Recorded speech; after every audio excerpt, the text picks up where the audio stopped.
मेरे एक फ्रेंड 2010 में हम पहली बार प्री पास किए थे। नया नया प्री पास करते बड़ा जोश होता है यार, प्री पास हुआ, मेंस की तैयारी कर रहे हैं। उस साल क्या आरपीएससी ने केवल 45 दिन दिए मेंस देना है। 45 दिन ही है तुम्हारे पास, दो। तो हम वो थे कि भाई पहली बार है, बस 45 दिन में पढ़ पुढ़ आकर अपने को बहुत अच्छा सा मेंस देना है।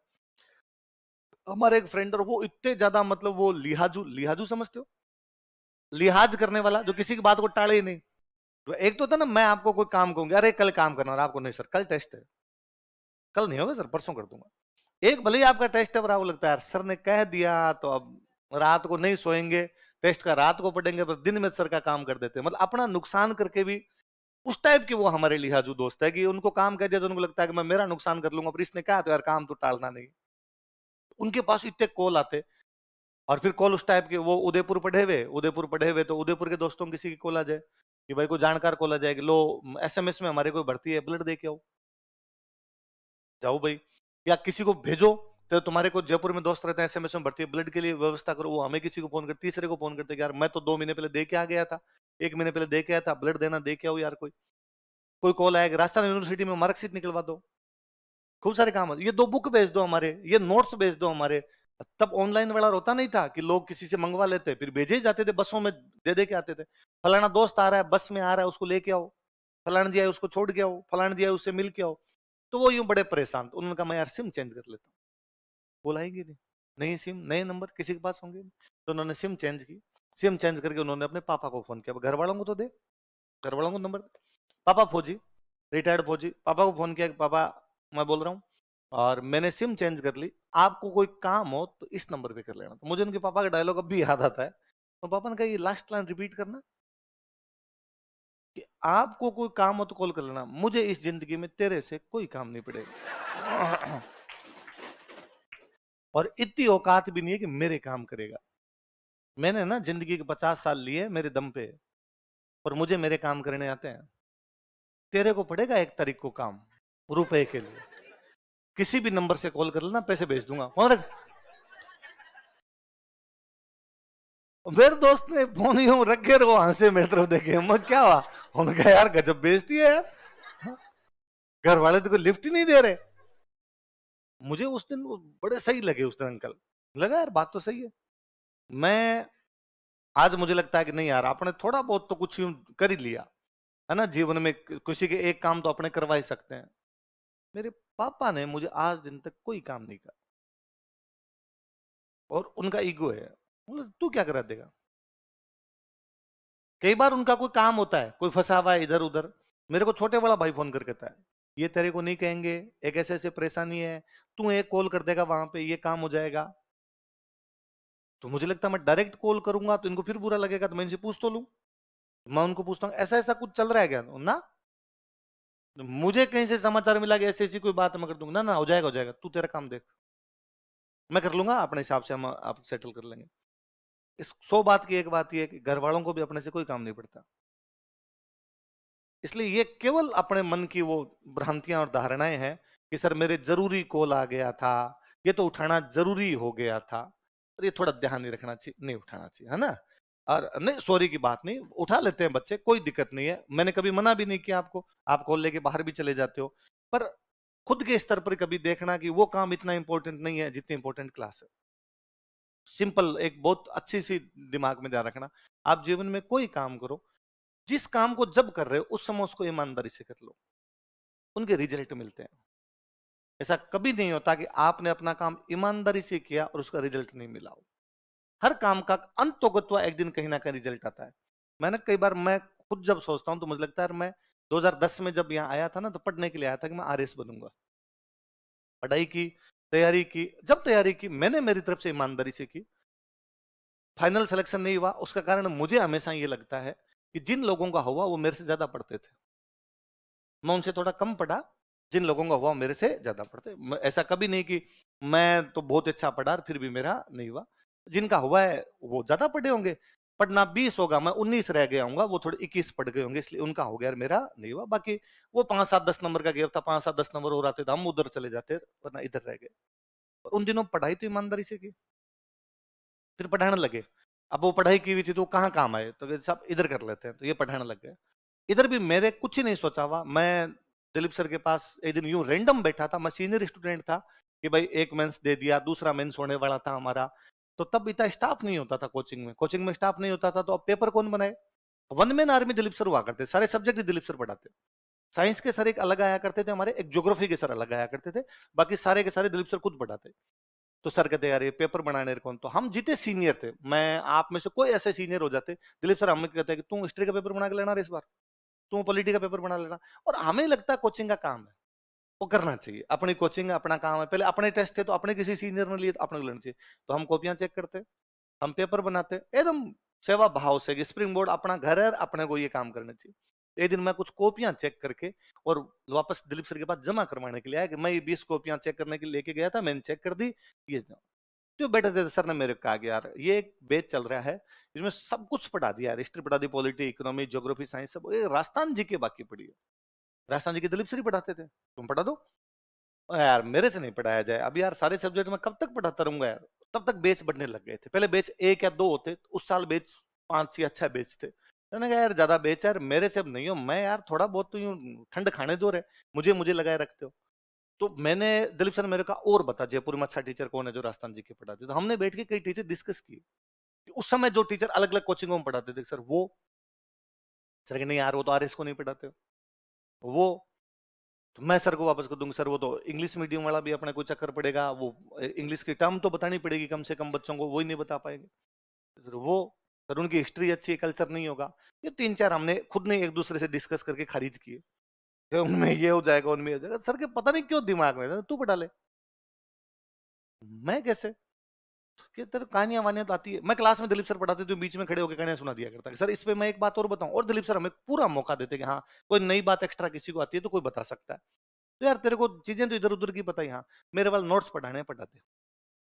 मैं अगले दिन से क्लास लेने लग गया, अपना कुछ ही कभी नहीं सोचा कि अपने मास्टर बनेंगे। दिलीप सर ने कहा पढ़ा, मैं पढ़ाने लग गया। कितनी क्लास लेनी? एक क्लास लेनी। 5 7 दिन में सर ने कहा श्याम वाले में और पढ़ाना है, श्याम वाले में पढ़ा दिया। महीने भर बाद में वैकेंसी आ गई, वैकेंसी आई तो बेच बन गए 5 6 और, तो 12 13 कोई बेच हो गए। तो अब कहा सुबह से शाम क्लासेस लेनी है, तो आपने कुछ नहीं सोचा, सुबह 6 बजे उठे, 7 बजे कोचिंग आए, 7 से 7 बजे तक लगातार क्लासें हुई, वापस चले गए। जो पढ़ाना था वो शाम को जाके वापस पढ़ा, नया नया होता दिल्ली में पढ़ता, भाई ये पढ़ाना ये पढ़ा, नई चीजें देखता, पेपर देखता खूब सारे। आप अभी भी नोटिस करोगे मेरे नोट्स के अंदर, वो 10 दिन पहले पेपर हुआ भी अपडेट हो जाता है। मैं अभी तक भी पेपर पढ़ता रहता हूँ पुराने कि यार नया पैटर्न क्या है, क्या नई चीजें पूछ रहे हैं। वो तो रेयर कभी होता है कि भाई कोई क्वेश्चन पुराने पेपर में पूछा हुआ है, मेरे नहीं दिमाग में मैं नहीं लिखवा पाया। ज्यादातर 99% जो चीजें की अपडेट मिल जाएगी, मैं जाके पुराने पेपर देख लेता, ये कर लेता। ईमानदारी यही तो है। क्लास में जाके पढ़ा दो, दिल्ली चले जाओ क्लास में, छुट्टी मत लो, केवल पढ़ाने में जो आपका सिलेबस है वो कंप्लीट करवा लो, पुराने पेपर है बच्चों को वो करवा लो, बच्चों के टेस्ट ले लो। कई सालों तक मैं ये कर रहा था, मैंने ये भी नहीं सोचा कि इसके क्या निकल रहा है रिजल्ट। मुझे ये था कि ठीक है इससे अपने को पैसे मिल जाते हैं, अपने ढंग की जगह बैठे हुए हैं। मुझे ये पैसों से ज्यादा ये था कि मैं यार अच्छे लोगों के बीच रहता हूँ, यार दिलीप सर के साथ रहते हैं, बाकी वाले फैकल्टी सारे ज्ञानवान लोग हैं, ज्ञानवान लोगों के बीच में रहते हैं। नौकरी तो क्या पता और ही कर ले, पर वहां आसपास में जो लोग होंगे पता नहीं किस प्रकार के लोग हो, नेगेटिव प्रकार के लोग हों, बुरे लोग हों, यार सारा माहौल बहुत अच्छा था। पर मुझे यूं कभी कभी बीच में लगता है कि यार सुबह से शाम तक एक ही काम करते हैं, सेम कहानी, वही सांगा की कहानी इस बेच में, वही सांगा की कहानी वापस 11 से 1, वही सांगा की कहानी वापस 5 से 7, कोई चेंज ही नहीं। तो मतलब यार ये अपने जीवन में एक वो आ गया, पूरा ठहराव सा आ गया, अब पूरे जीवन में एक प्रकार का ही काम करना है यार, बस ठीक है इससे रुपए मिल जाते हैं अपने को, ये ठीक हो जाएगा। फिर आया कोरोना, कोरोना आया तब हम ऑनलाइन आए। शुरू शुरू में ऑनलाइन आए तो मुझे बड़ा डर लगता था कि यार ऑनलाइन पढ़ाएंगे कैसे, कैमरे के सामने कैसे पढ़ाया जाए और पढ़ाया जाए। धीरे धीरे वो आदत पड़ी। जो वीडियो वायरल होने शुरू हुए ना, हमने नहीं किए, लोगों ने। स्प्रिंग बोर्ड के ऑफिशियल ऐप पर सिंगल वीडियो नहीं है, एक भी आज दिन तक, 2020 से लेके 2025 से स्प्रिंग बोर्ड के ऐप ने कोई वीडियो नहीं लगाया। क्लास के वीडियो पड़े होंगे, मेरे को 2 2 घंटे के वीडियो पड़े होंगे, उस समय के बिजोलिया किसान आंदोलन मैंने पढ़ा रखा होगा, विजय सर के आईआर के खूब सारे वीडियो होंगे, लक्षिता मैम के पूरी वर्ल्ड ज्योग्राफी के वीडियो पड़े हैं, दिलीप सर के पॉलिटी के वीडियो पड़े हैं, विजय सियाग सर के राजस्थान के ज्योग्राफी के वीडियो पड़े हैं, शिवेंद्र जी की टेक्नोलॉजी के वीडियो खूब सारे पड़े हैं। ऐसे कोई कट करके इस प्रकार का एक भी वीडियो नहीं लगाया। मेरा तो स्पेशली कोई नहीं है, कोई अब कोई दूसरे को लग गए, किसी विजय सर के कोई आईआर के लगे और लगे तो भले ही हो, लोगों ने उठाए अपने आप।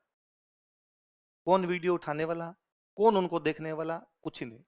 अब जब मुझे ये थोड़ा बहुत कोई कहता है ना, कभी भाई मैं खुद भी ये नहीं मानता कि ऐसा कुछ बहुत ज्यादा हो गया, पर फिर भी कोई मुझे कहता है ना, अरे हम आपकी वीडियो देखते हैं, ओ मजा आता है सर, बड़ा अच्छा पढ़ाते हो, मुझे लगता है यार ये केवल और केवल ईमानदारी है।